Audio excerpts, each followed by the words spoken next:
mbokk yi salaamaaleykum maa ngi nuyu ñi fi teew ñëpp tey bëggoon jël kàddu au nom des députés surtout au nom du groupe parlementaire de Yewwi Askan Wi ci ndigalu président du groupe muy Birame Souleye Diop ma bëggoon rek xam naa du ma d'anciens ministre des Finances qui étaient même dans le régime du président Macky Sall. Ça veut dire quoi? Ça veut dire que Sénégal toll na foo xam ne tout le monde ici est intéressé par ce qui se passe en termes de violation de l'état de droit, en termes de violation de la démocratie, en termes de l'héritage moom la fi mag ñu jëkk ñi bàyyi woon. Donc dama bëggoon féliciter ces Sénégalais-là,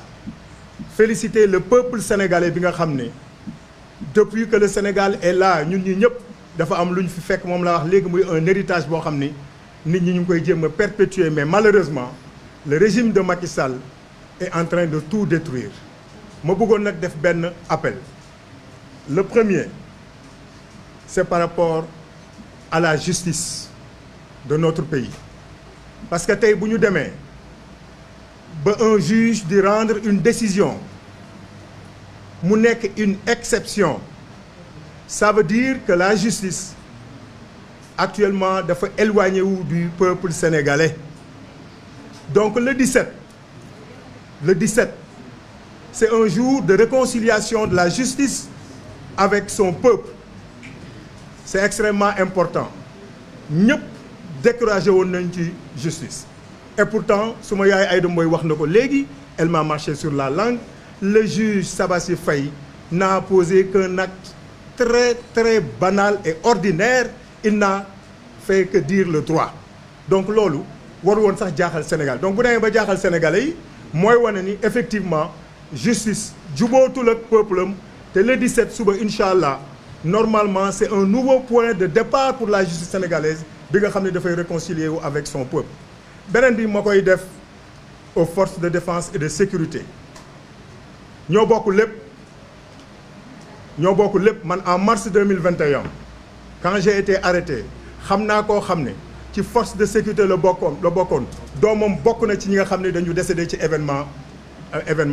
mars yi. Donc personne n'est à l'abri. li ñu leen di ñaan mooy sénégalais yi nga xam ne suba dañu fas yéene génn dans la paix la ñu wax, surtout dans la paix ñu encadrer leen normalement comme Wade l'avait fait en 2011. J'en profite pour lui rendre hommage parce que Abdoulaye Wade, quoi qu'on puisse dire, a été le champ de la démocratie. Il a tout fait pour que la démocratie reste ce qu'elle a été. En 2011, maître Abdoulaye Wade nous l'a montré. Donc dañoo bëgg suba aussi que ces forces de l'ordre là bañ a def loo xam ne bu ëllëgee ñoom ci seen bopp daañu ko regretter, parce que grenade yi ngay dóor ci kaw nit ñi wala les balles réelles li ngay dóor ci kaw nit ñi mën na dal ci sa njaboot, mën na dal ci sa doom, mën na dal ci sa jarbaat, mën na dal ci sa dëkkandoo. Donc appel boobu laa bëggoon te benn appel bi ma koy def à l'endroit de tous les Sénégalais. Vous les jeunes yi nga xam ne yéen a ngi jël gaal yi di dem, c'est à vous que nous nous adressons. Toog leen yéen ñi ngeen xam ni seeni njaboot, seeni doom, seeni jarbaat ñu ngi ci biir kaso yi, yéen famille yooyu yéen aussi bokk ngeen ci appel bi ñuy def. yéen njaboot yi ngeen xam ni, yéen ñi ngeen xam ni, famille yi ngeen xam ni seeni doom daanu nañu ci bal assassinu Macky Sall, yéen aussi cet appel-là vous concerne. Suba dañoo bëgg incha allah que tous les Sénégalais,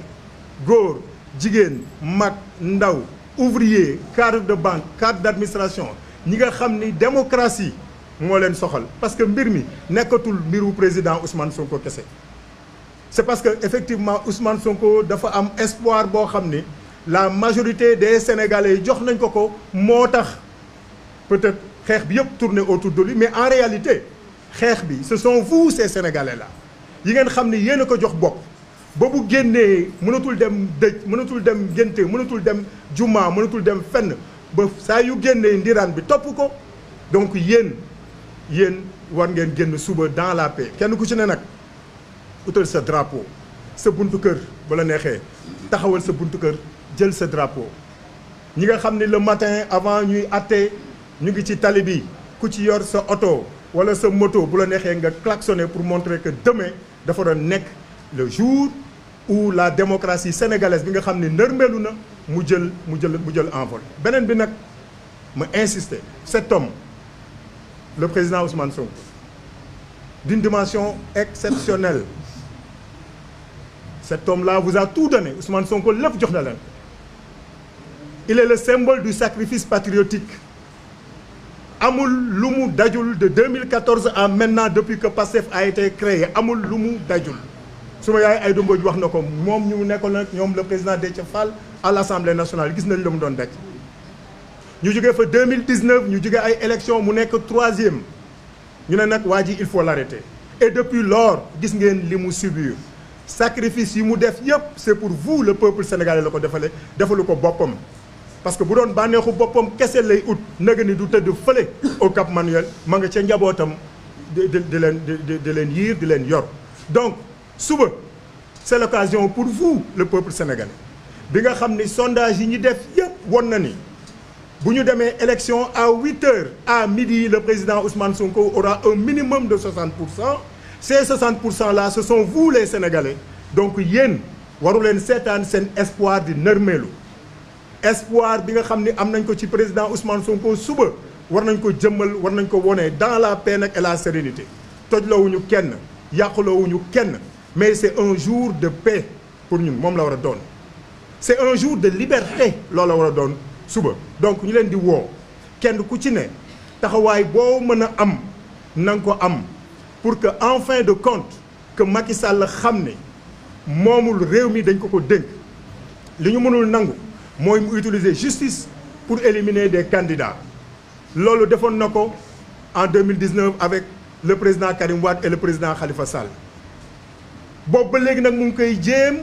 ci président Ousmane Sonko ba suñu jonn yàlla tey sotteegul kon mu war a xam gëm yàlla ne du mës a sotti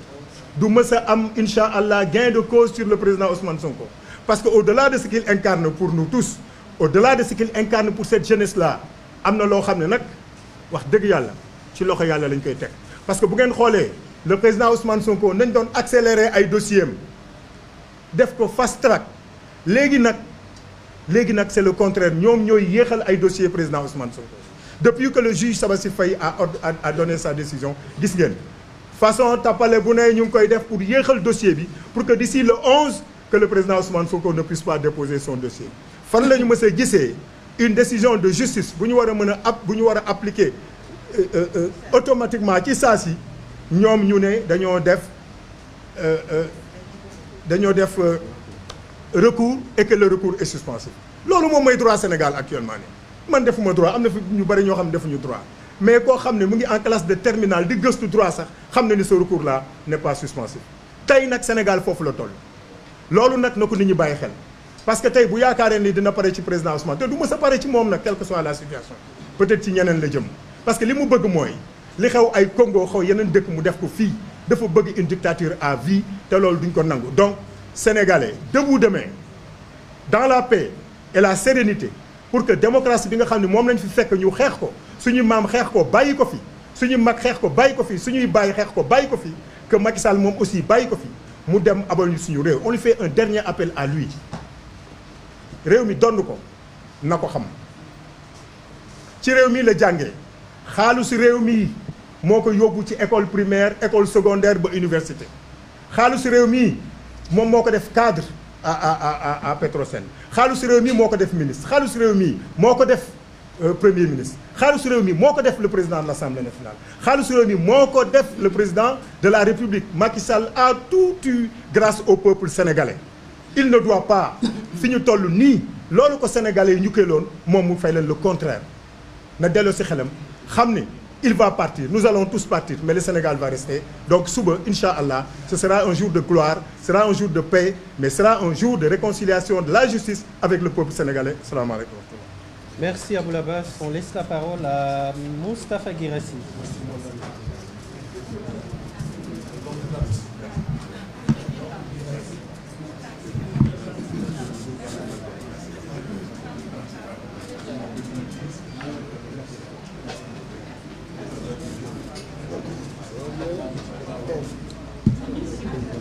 notes n'ont pas de place ici. Je crois que je vais faire sans. Ah, sans les notes.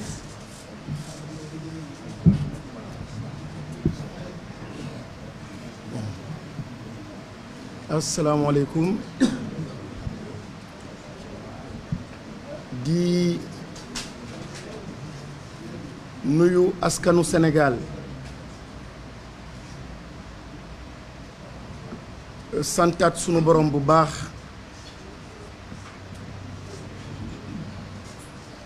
Ñuy waxtaan ak askanu Sénégal am yaakaar ni li ñuy wax dina tàbbi seeni xol, am yaakaar ni ñoo bokk pas-pas, am yaakaar ni jàmm dina dellu ci Sénégal ak lii tax ñépp tiit borom bi dinañu teggil nattu googu.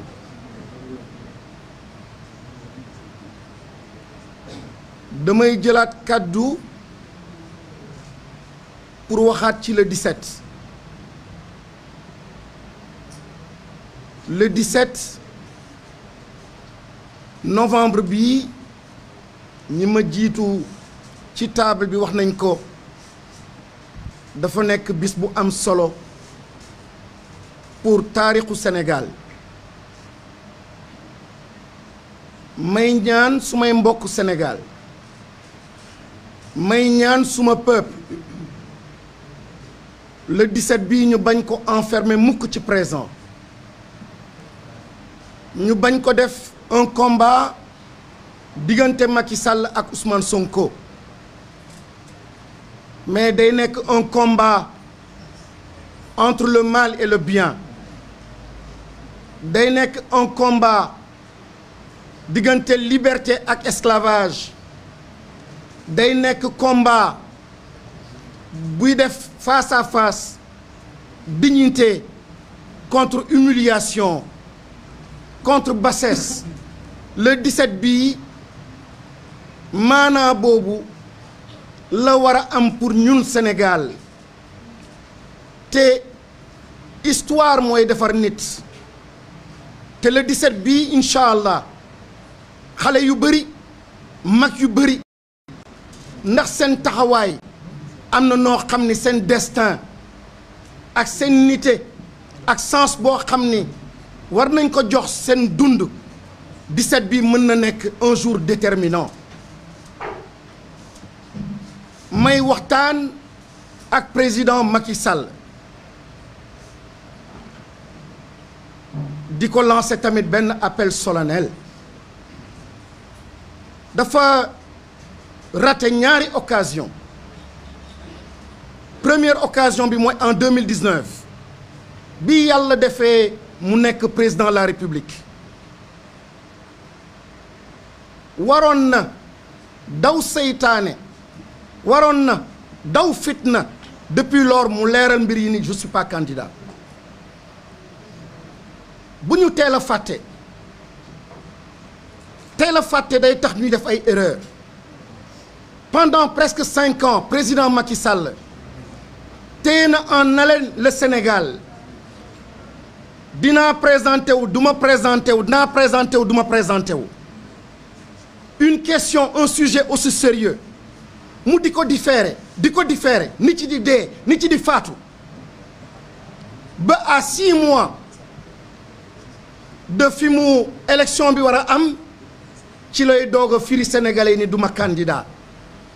ñu fàtte bëgg tàccu dina jàmbaar la.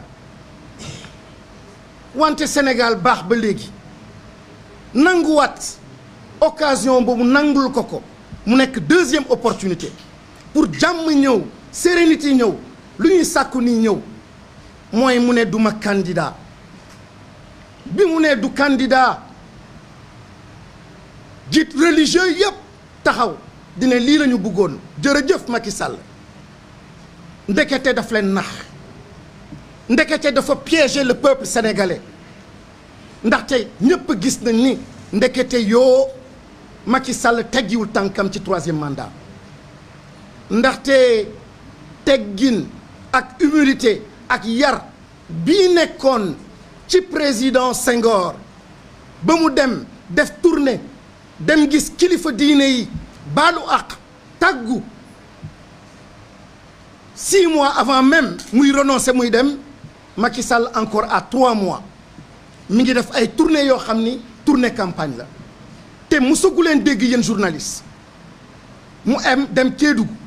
wala dem Tamba wala dem Kaolack wala dem Koungheul yëkkati fi kàddu tàggu musul tàggu benn yoon musul baalu àq benn yoon musul rëccu benn yoon mi ngi continuer jëf comme su dee il est ici éternellement ma bëgg wax ak président Macky Sall ni expérience mooy la capacité nga mën a transformer ay événements en leçon mais xëy na xale wu 20 ans mën naa ne en matière de gestion de l'État est-ce que du ëppale Macky Sall ndaxte kat il a été premier ministre il a été ministre de l'Intérieur 12 ans chef de l'État mais dafa mel ni il ne s'est pas servi des grandes leçons des grands événements qui ont marqué son parcours ni ko sénégalais yi wóoloo ni ko Ablaye Wade wóoloo ni mu ñëwee ba contre l'injustice sénégalais yëpp mobilisé wu pour jox ko li ñu koy jox malheureusement il ne se sert pas de ces événements pour les transformer en expérience sunu yenent ba sallallahu alayhi wa sallam bi muy ne balaxtu ku ko gën moom def xeexam yépp wax li mu war a wax jëf li mu war a jëf wante balaa muy dem oowaat ñépp ne balaxtu ai-je accompli ma mission ai-je accompli ma mission ai-je accompli ma mission mu nekk loo xam ni poids la woon responsabilité woon la ci moom li ñuy xaar ci Macky Sall jamono ji moo doon cette humilité ce détachement par rapport à l'État par rapport aux choses de l'État c'est important que Macky Sall comprenne qu'il n'est pas héritier de ça du loo xam ne daf ko donnu Sénégal ko moom et nous sommes les héritiers de dignes fils de ce pays nos devanciers étaient porteurs de valeurs de grandes valeurs ku ne Serigne Touba tey jii li ngay jàpp ci moom mooy ni mu mënee xeex gore bii nekk ci moom tabe bii nekk ci moom fulla bii nekk ci moom ba musul jaay askanam ku ne Hadj Malick Sy même chose ngay wax tabe ba baax ba di defar Sénégal ba Sénégal toll fii tey ji ak yeneen mag yu baax yépp li tax may wax loolu mooy dafa am héritage boo xam ne dans la marche d'une nation am na moment boo xam ne il faut qu'on s'arrête c'est important ce que nous disons là il faut s'arrêter c'est précieux ce que nous disons là parce que ce que nous avons et qui fait notre fierté ñu ciy bàkku foo dem àdduna ñu ne sénégalais la et qui a marqué sunu particularité ñu ne ni kii teranga waa teranga go des hommes de dialogue des hommes d'ouverture et dans toutes les institutions internationales dans le monde les Sénégalais rayonnaient parce que dafa am loo xam ne maama ko fi bàyyi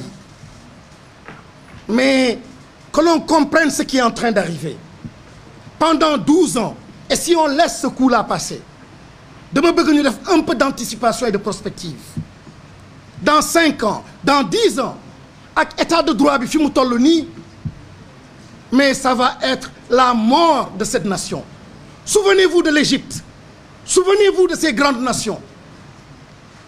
c'était de grands États de grandes nations avec de grands dirigeants mais petit à petit en laissant faire en acceptant l'inacceptable petit à petit ils sont devenus de petites nations de petits pays et aujourd'hui le Sénégal commence à être un petit pays dans le monde encore plus petit lorsque à 3 mois nga war a dem sa collègue sa moroom fut-il le président de la France ñëw def une ingérence bu doy waar dans notre processus électoral bu terrible bu humiliant. Ce que j'attendais du président Macky Sall mooy qu'il décide de servir l'Afrique. Ce que j'attendais de lui c'est qu'il décide d'être un enseignant à l'université Cheikh Anta Diop pour mettre au service de ses enfants, de ces jeunes, son savoir, son expérience financée par nos deniers publics. Mais su dee sa moroom sa naataango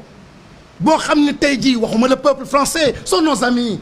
nous nous comprenons, nous nous aimons le peuple français, mais je parle du gouvernement ak de Macron tey jii su dee moo mën a ñëw à 3 mois d'une élection def lu mel nii def la ndawam envoyé ñu ci bàkku di ne Macron nee na ko suma ndaw nga. En 2023 vous voyez l'antipode ak différence bi ak président Ousmane Sonko ak ñi nekk ci tour table bi. Le problème il est profond. La rencontre du 17 c'est une mobilisation nationale. may wax nag Assane bi ni on n'est pas violent. dégg ngeen kàddu yëpp ñëpp nee nañu dans la paix. mais dama bëgg a jël nag à témoin le peuple sénégalais aussi. am loo xam ne suma kër suma alal li ma maam bàyyil lu ma bàyyil du ma nangu kenn jël ko. te li ma suma constitution may mooy ma mën a marcher mooy ma mën a mobiliser wu na ko askan bi xam ni dans les 46 départements ñëpp respecté nañu loi bi dem teg foofu déposé. kon suba su lacrymogène benn su tàkkee na ñëpp xam kan moo tooñ. kon gudd na te je suis pas le seul. Bonne chance au Sénégal, bonne chance à nos nations au 17 inchallah.